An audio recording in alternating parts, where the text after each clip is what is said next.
You're listening to Audio Underground on Sonic Scout Radio. I'm your host, blckjcksn, and this episode is just a little bit different. Every year around this time, we stop and say thank you to the teachers as schools let out across the country. Most of the time, it might be a card or a social post or something. Tonight, it looks like an hour of music made by the people who actually stood in front of the classroom and gave something away. Every artist that you hear on this episode teaches, not as a footnote, but as a calling. And the music they make when they leave the building, that's the other side of who they are. Tonight, you get both. We're going to hear from teachers who turned grief into a band, teacher who built something real out of a chance meeting at a part-time job at a brewery, and a teacher who we have a student here of. He's going to tell you exactly what that teacher left behind for him. I talked to all of them. This is what they told me. But first, I need to bring in somebody. He's a senior this year. He's heading to college to study music therapy. One of the artists you hear tonight is his music teacher. The band is the Arcanes. The music teacher is Jordon Goebel. And this is one of my sons, Paxton. Paxton, tell us about the Arcanes. The band is called the Arcanes, as my dad mentioned, and the lead vocalist is my teacher, Dr. Jordon Goebel. The band came together pretty naturally during college jazz band and started out as just a small little jam band and eventually grew into the Arcanes. They would place themselves somewhere in between indie alternative and a jam band, but they often just call themselves brass rock due to the large amount of saxophone, trumpet, as well as traditional instruments such as guitar, drums, keyboard. They have a lot of influence such as Dave Matthews Band, Pink Floyd, and the Grateful Dead. And once you hear them, you'll kind of start to get little bits and pieces of it all at once. So how did they come up with the name the Arcanes? The official answer would be that it comes from the hidden or less understood knowledge. It reflects the way that the Arcanes approach music, not always direct or obvious. However, in all honesty, it's just a nerdy video game reference because no one in the band really cared too much about what they were called. They have a self-titled album as well as a handful of singles, as well as a new album called Forest for the Trees that's coming.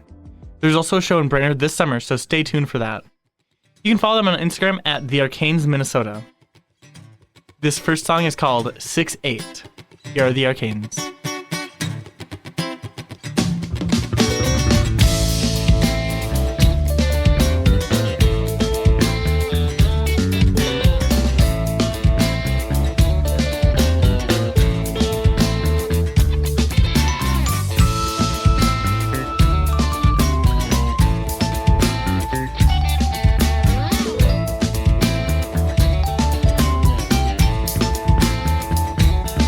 We got cat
6'8" by the Arcanes. 6'8". While my dad constantly jokes about 6'7", and a lot of people who are familiar with music terminology might understand this, the time signature 6'8". I bet he wishes he wrote it in 6/7 time. 6'8", as well as the next two songs, are all from their first album called The Arcanes that they put out in 2018. Did you want to say anything about this one? Well, I think this actually might be my favorite Arcanes song. When you hear it, you're going to understand immediately why they call what they do brass rock. There's a keyboard in this thing that just, for me, makes it feel like a summertime song. I don't know. I just get this nice, warm, fuzzy feeling when I hear that keyboard kick in. I just love it. I love the brass, the horn section, everything. It just, I don't know. I just really like it. Alrighty. This is Another Night by the Arcanes.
That was Another Night by the Arcanes.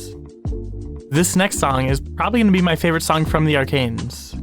It's a good one. I actually listened to it while you were just out getting lunch. And it was one that I just kind of was, been played in the background a little bit, but it's really funky. It's not like the other songs that we're playing for sure. I can see how it stands out to you. I agree wholeheartedly. So I'm guessing that's what drew you to it. It's just a little different. And your favorite musician is Will Wood. Is that still fairly That is accurate? completely true. Yeah, so funky, different sort of music is sort of up your alley anyway. So not surprised that this is one that you might pick as your favorite. Thank you. All right. This next one is going to be Up in the Light.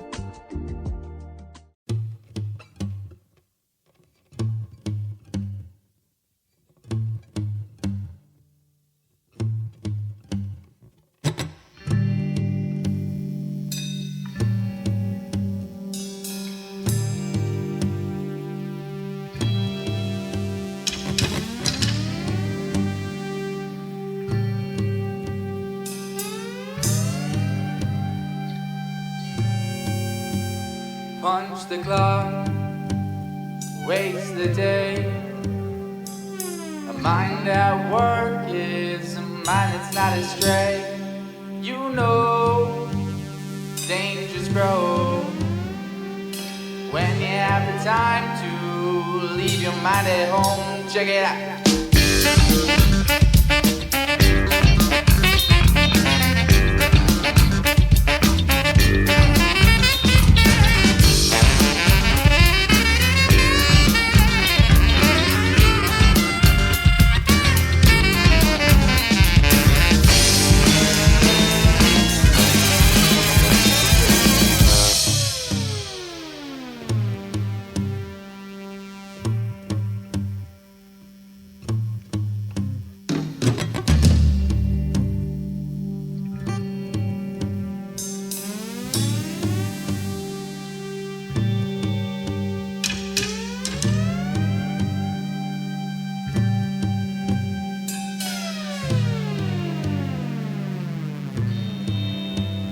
Punch the clock, waste the day.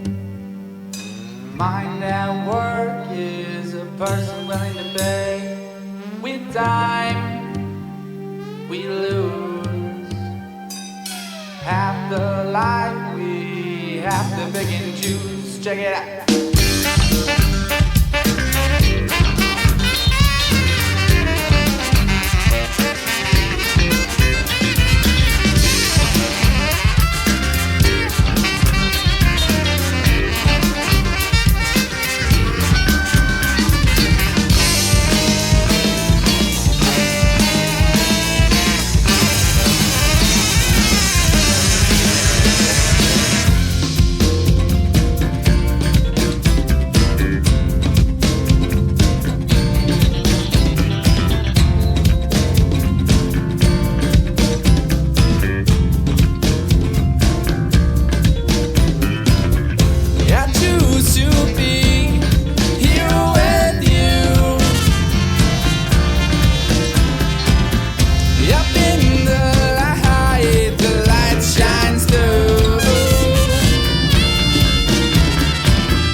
choose to be here with you.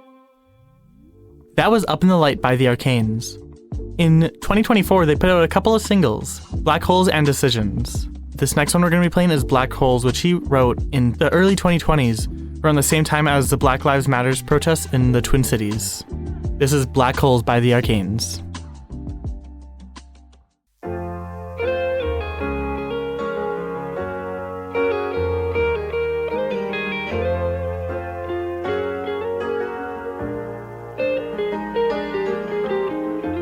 Gone till the morning, black holes in your eyes like the starless night. And you've been shown this next world, new time, fear for your life. Gone till the morning, black holes in your eyes like the starless night. And you've been shown this next world, new time, fear for your life.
Black Holes by the Arcanes. This is going to be the last one from Goebel and the Arcanes tonight. This was their most recent release in 2025. They have a new album called Forest for the Trees coming and a show in Brainerd this summer, so this won't be the last you hear, but just the last available right now. You can follow them at the Arcanes Minnesota on Instagram if you haven't already. This is What a Day.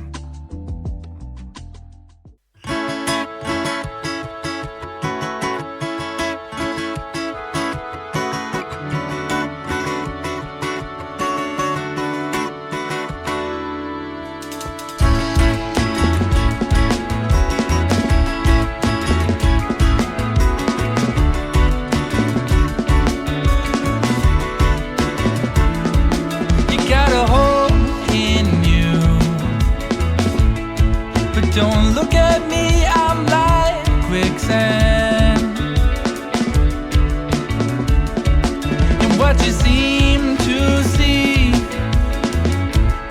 I haven't seen in me for weeks and got a spot we can meet, so I guess you can hold my hand. And when I try to speak, my words get fumbled up and mixed and one look in your eyes, I'm mesmerized, yeah.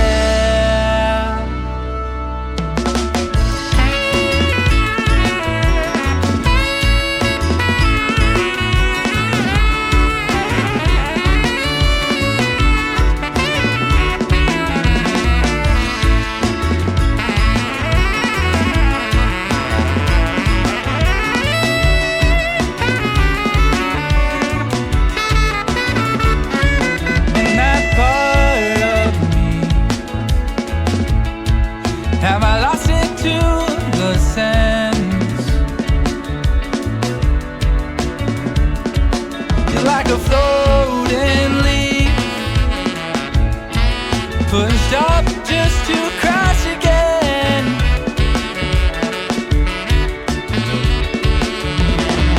I wait, try to breathe and then I let it go. Guess my life's playing tricks again. Take a breath and think to myself, I wait, try to breathe and then I let it go. Guess my life's playing tricks again. Take a breath and say to myself, what a day.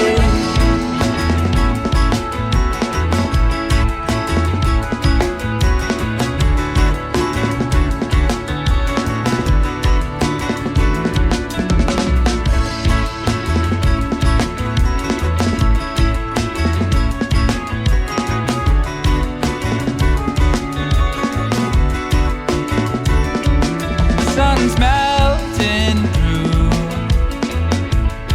but I've been frozen deep for most days.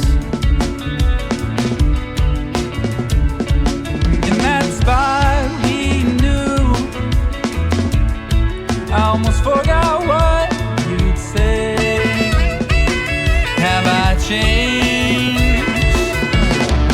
I wait, try to breathe and then I let it go.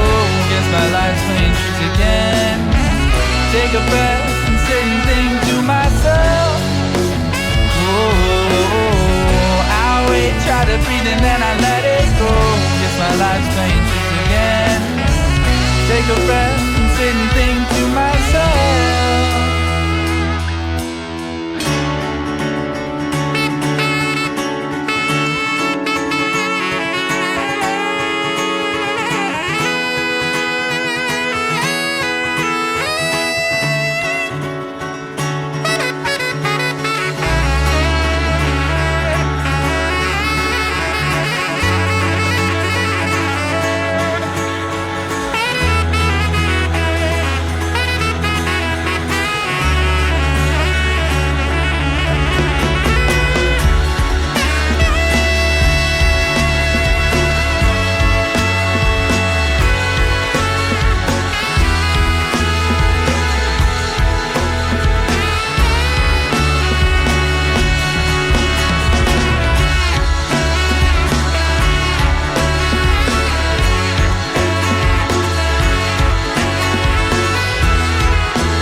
That was What a Day by the Arcanes, a song I actually sung a small amount of with Mr. Newton as well as Mr. Goebel during the Brainerd Lakes High School Festival of the Arts.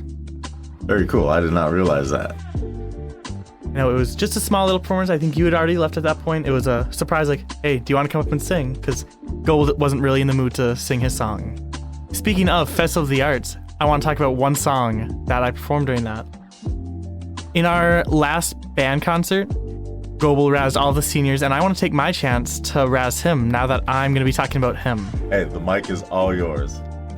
This has happened about 3 times throughout the year. One time in class, a second time at a teacher association meeting, and a third time at the Festival of the Arts, where I performed a song by Will Wood called Falling Up. There's a certain line in the later half of the song that is magic mushrooms grow in piles of bullshit. So not exactly school appropriate. However, I vetted that line a total of 0 times across those 3 performances. You said that at a teachers association meeting? Oh. Indeed I did. And every time we just kind of look at Goebel and he just shakes his head and tries not to giggle. Because it is an objectively funny line and by all means not school appropriate. But it's not that bad. There's no cussing. It was fun. It just implies that there are hallucinogenics that exist and that they grow in piles of cow poop. And they're even legal in some places now, so we don't get too bent out of shape over that stuff. Alrighty. Well, that is all from me.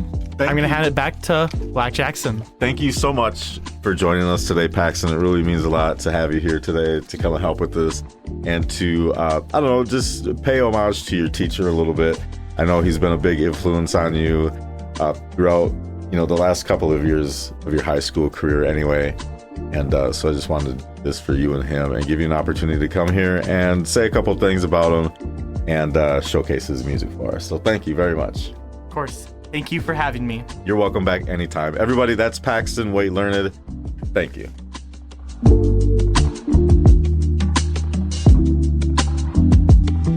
Nick teaches music, all of it. Band, orchestra, choir, general music, K through 12. He's been doing it for 14 years. He's also the guitarist for a band out of Fergus Falls called the Winter Sloths. And the fact that his students know that, it's definitely not an accident.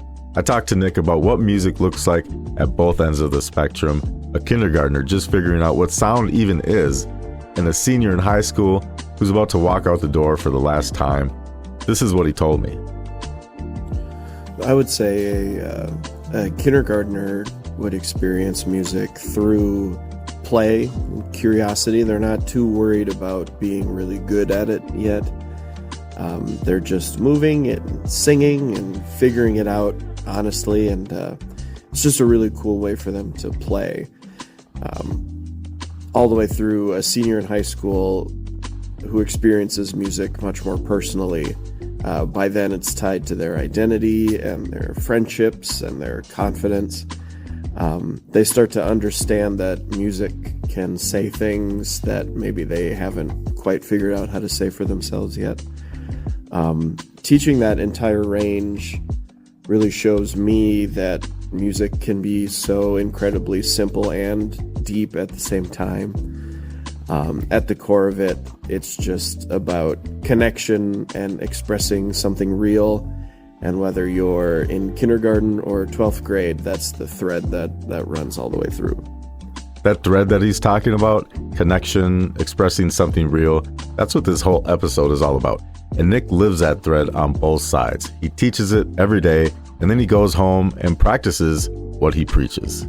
I asked him about that directly, because he tells his students that music is a lifelong skill worth investing in, and I wanted to know what it feels like when a former student comes back years later and proves him right.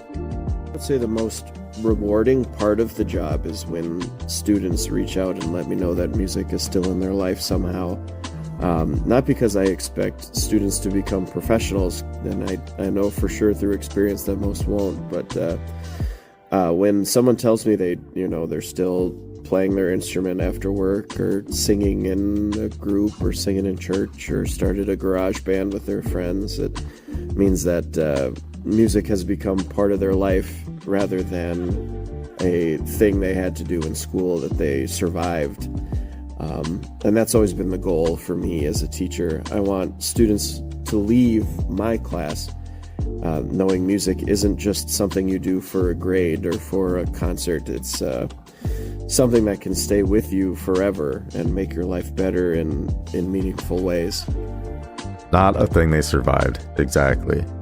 Nick puts his money where his mouth is, literally, and I asked him about that. I tell my students that music is worth investing your time in because it can be part of who you are for your whole life. So for me, playing in a band as a teacher is putting my money where my mouth is. I don't want to just teach music academically. I want students to see an adult who still actively creates, collaborates, takes risks, and enjoys doing it. I think that's important. I think a lot of kids assume that the musical creativity has an expiration date, like it's something you stop doing when you're an adult with responsibilities, and I want them to see that that's not true. You can still make your art and chase your ideas and do meaningful creative work no matter where you're at in life. The Winter Sloths started the way a lot of good bands do. The right people in the right place. No grand plan, just, happenstance. Mick met his bandmate Todd at a brewing company that they both worked at. Spent a few years playing covers, kept adding the right people until something just clicked. I asked him when it stopped feeling like a side project.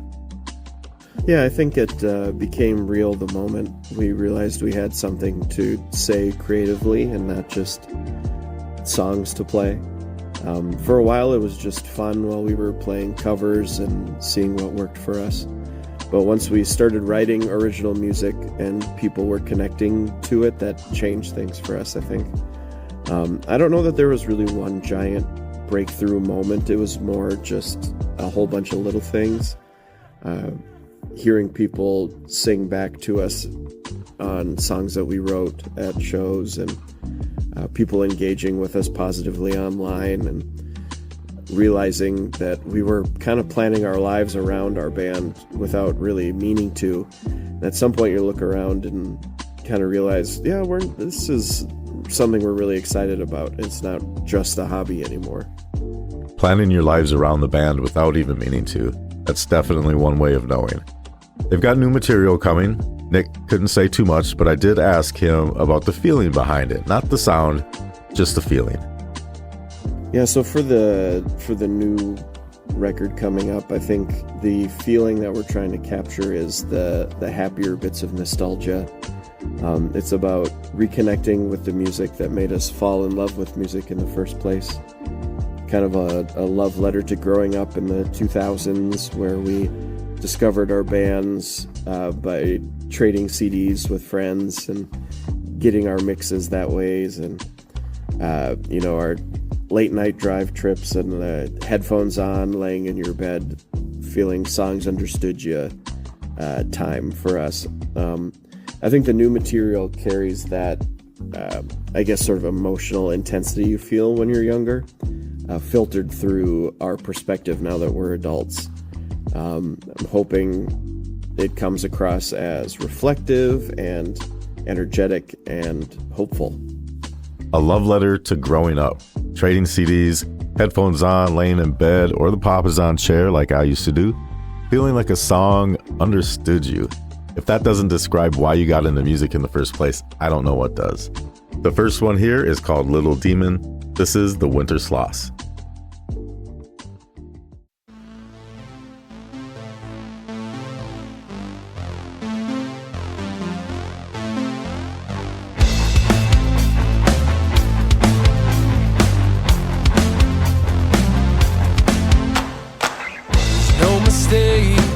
To get out of this place, there's no doubt everything is going my way. The happy little demon is trying to get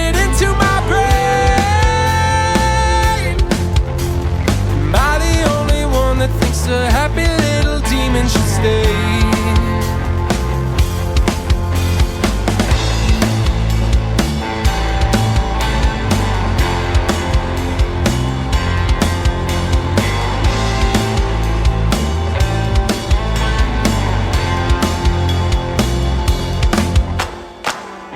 Voice inside telling me to accept the trade.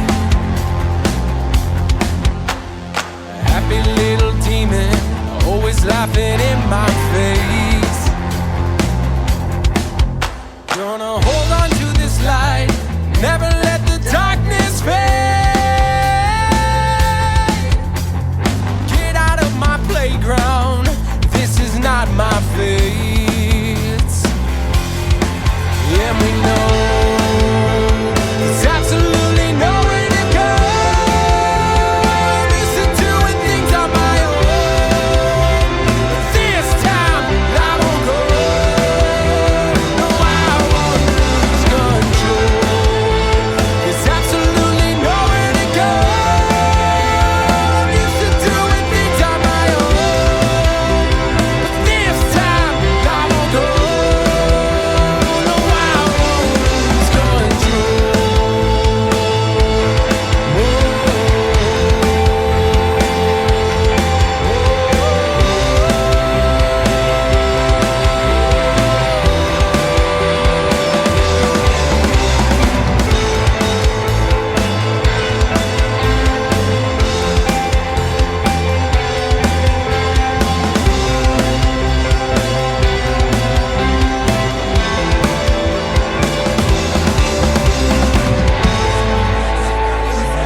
The Winter Sloths there with Little Demon. Follow along on social media at the Winter Sloths.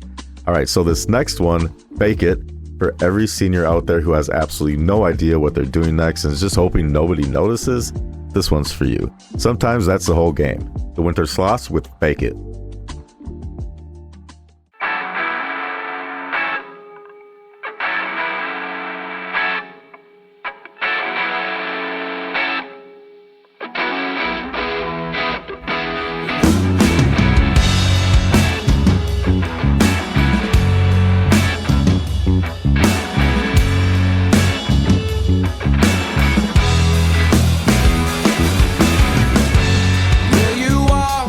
Out the door.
That was Fake It by the Winter Sloths.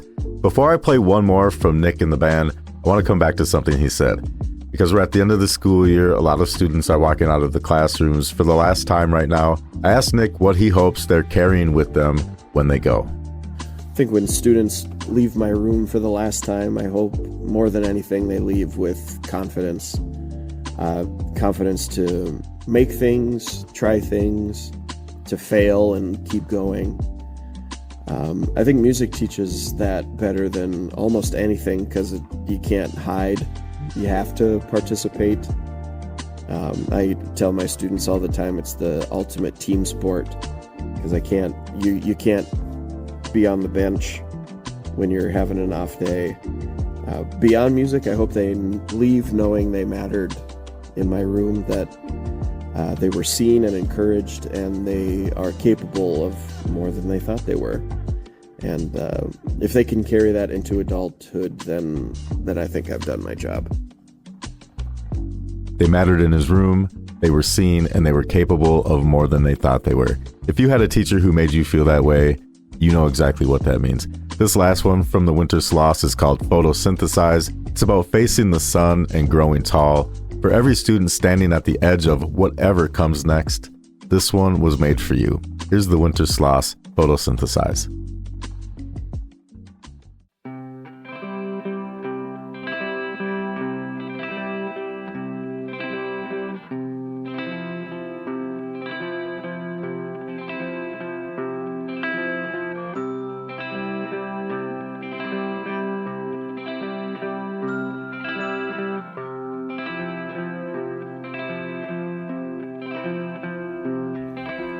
Face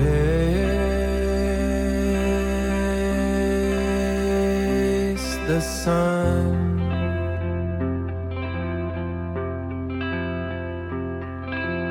Face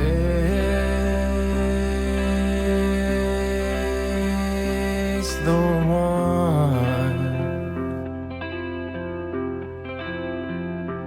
that makes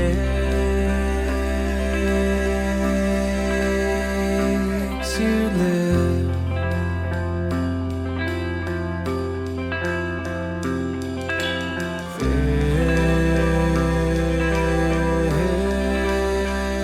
Face the sun.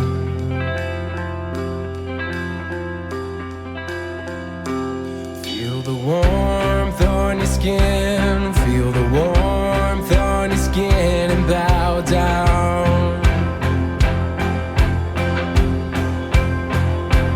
Feel the warmth on your skin. Feel the warmth on your skin and cry out.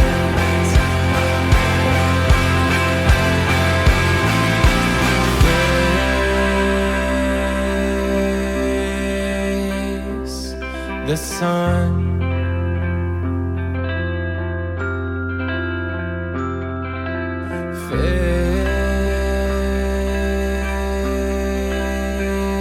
Face the one that makes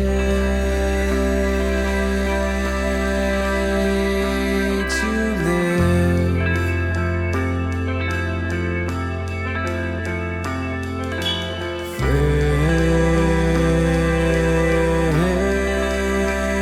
Face the sun. Photosynthesize, photosynthesize and grow tall.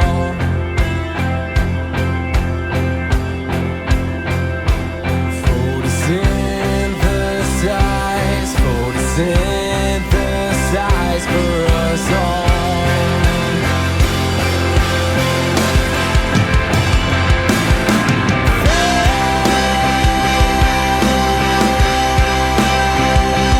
Face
rise and grow tall.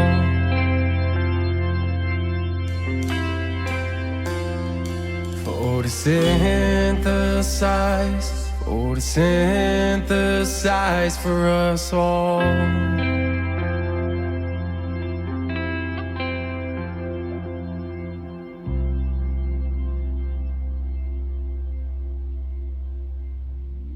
Nick has been standing in front of classrooms for 14 years, telling kids that music is worth investing in, that it doesn't expire, that it can be part of who you are for your whole life. And then he goes home and he proves it. New music is coming from the Winter Sloths.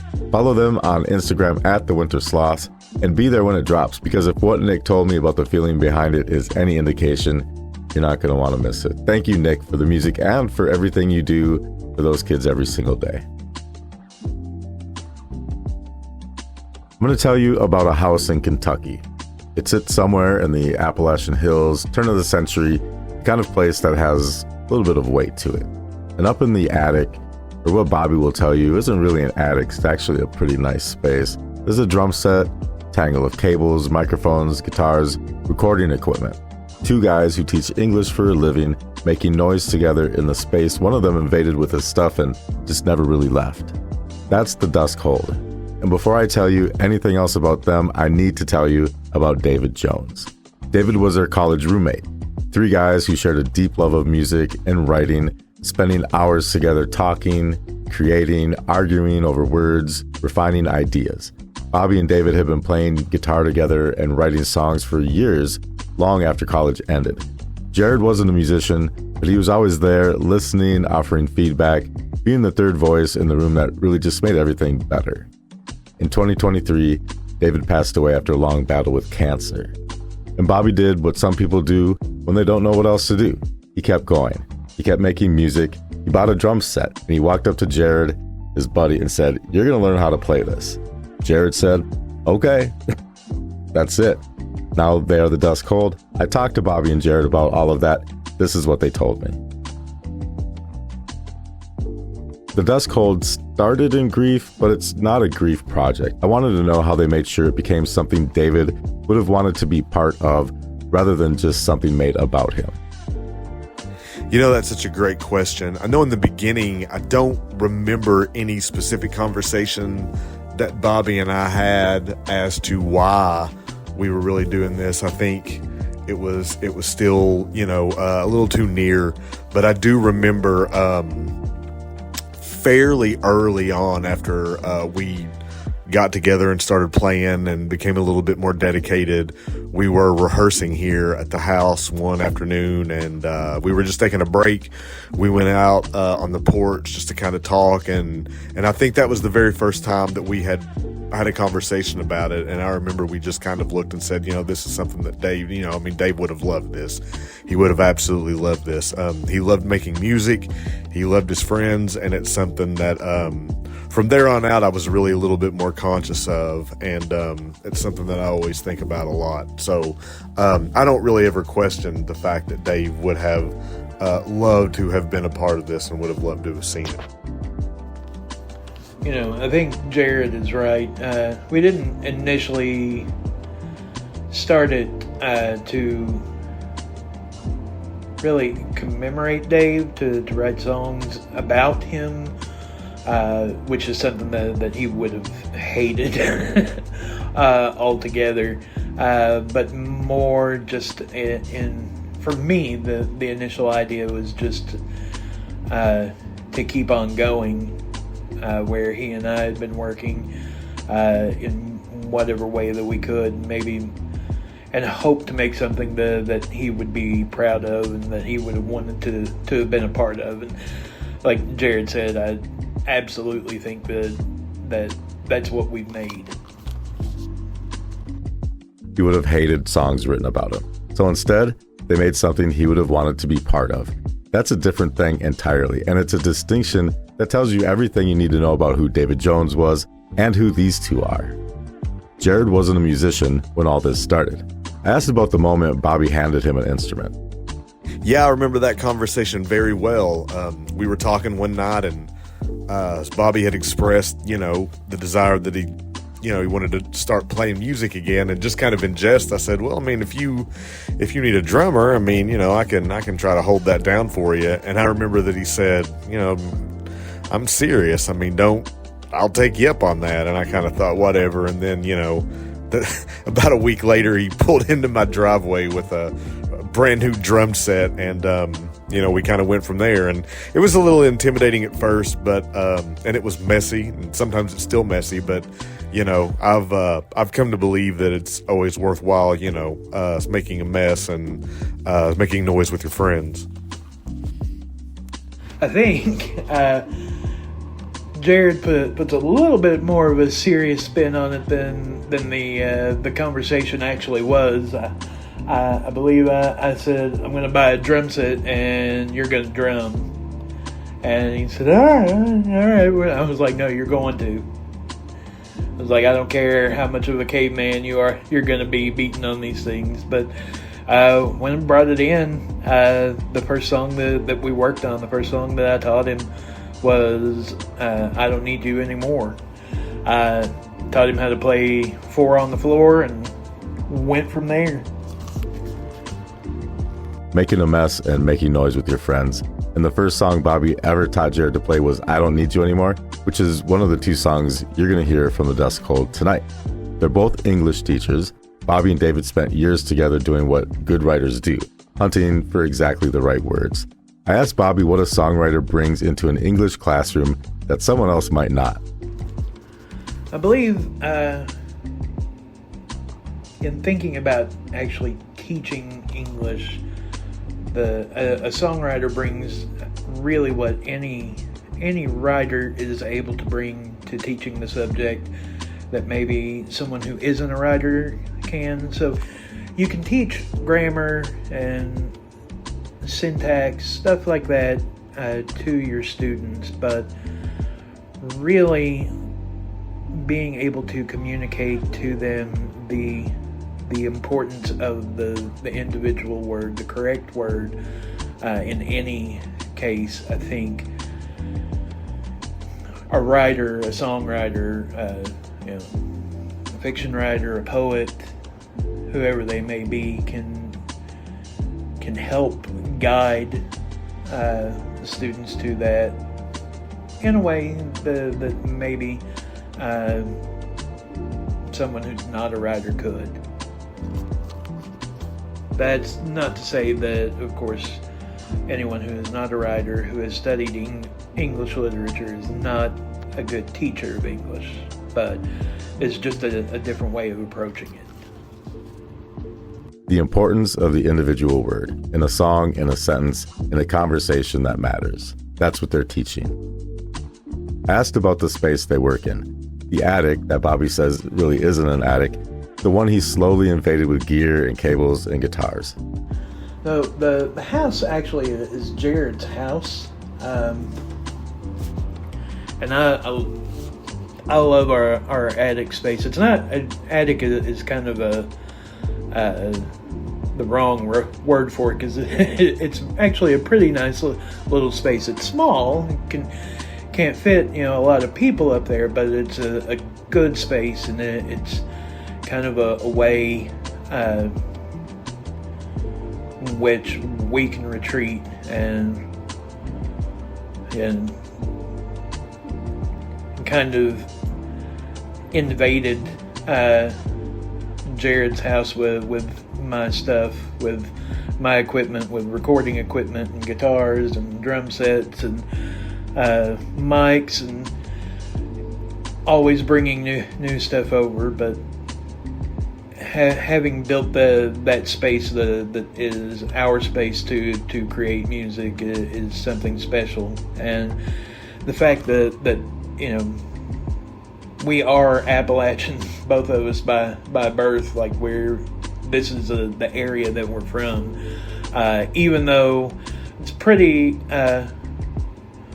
blues rock oriented stuff, it's still fairly grounded in the music that we make is still fairly grounded in Appalachian tradition.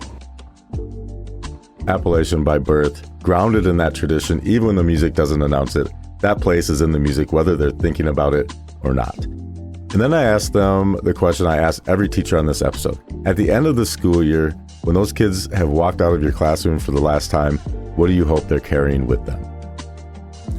I think the thing that I hope that my students take out of my classroom is just that they have the ability to join in a larger conversation, because I think that's what writing is. I think that's what literature is. I think that's what art is. And I hope they just kind of have an appreciation of that, that being a human being and just being alive is conducive to expression and to making art in whatever form that takes. And so that's really what I hope that my students can take. So yeah, Jared kind of hits the nail on the head with that. I do teach in a little bit of a different area than he does. I teach at an alternative school. So, teaching at an alternative school, a lot of the times you're working with kids who have either pretty rough backgrounds or have fairly sporadic school attendance. So maybe their learning isn't up to where like your regular student would be at. But that same idea of expressing to them that the language in the song lyrics of the musicians that they love, or the movies, even the video games, that this has been written by somebody, that they can also be the ones to write those things, to join the conversation, like Jared said, and become a part of it, that they have that ability. Bobby teaches in an alternative school, kids with rough backgrounds, sporadic attendance, kids the system has already made feel like they don't belong in the conversation. And he stands in front of them every day and tells them, someone wrote the songs you love, someone wrote the movies you watch, someone wrote the video games you play. That someone could be you. Join the conversation. That's what the Dusk Hold is. Two English teachers from Appalachian Kentucky making music in an attic for a friend who isn't here anymore, and showing up every day to tell kids they're worth being heard. This is Hard to Love by the Dusk Hold.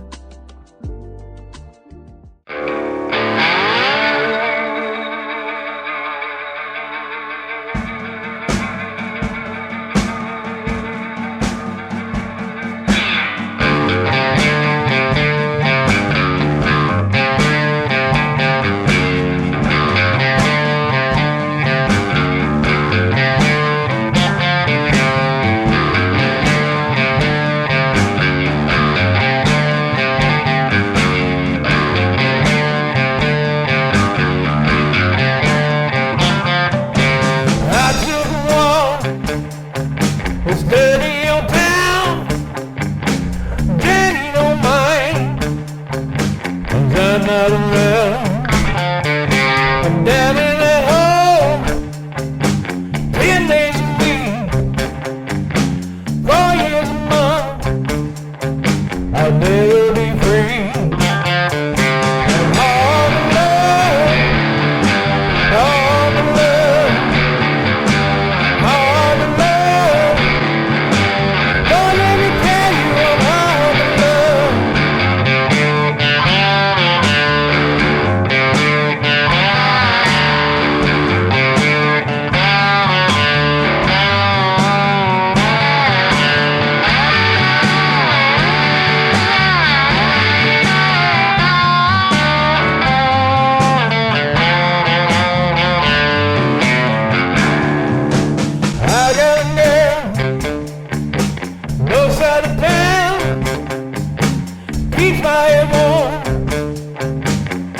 Thank you to every teacher who ever made a student feel like they mattered. For me, that was Mrs. Tamara Rogers at Patrick Henry High School in North Minneapolis, now proudly calling itself Camden High School, which makes me even more proud to be an alum.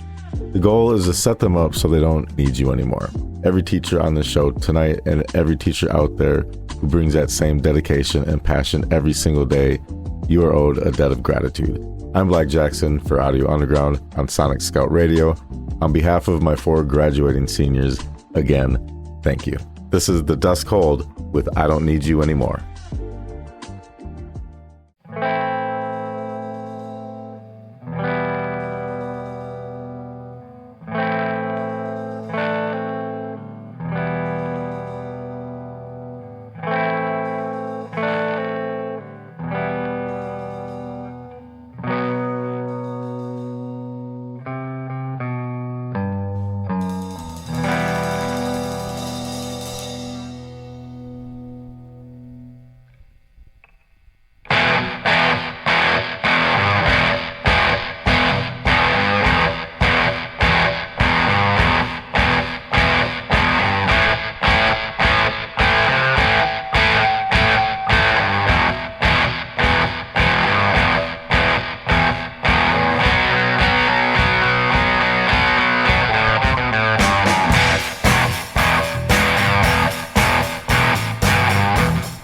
Every morning you already run.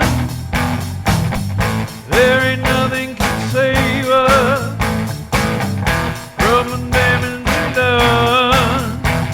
But I don't need you anymore.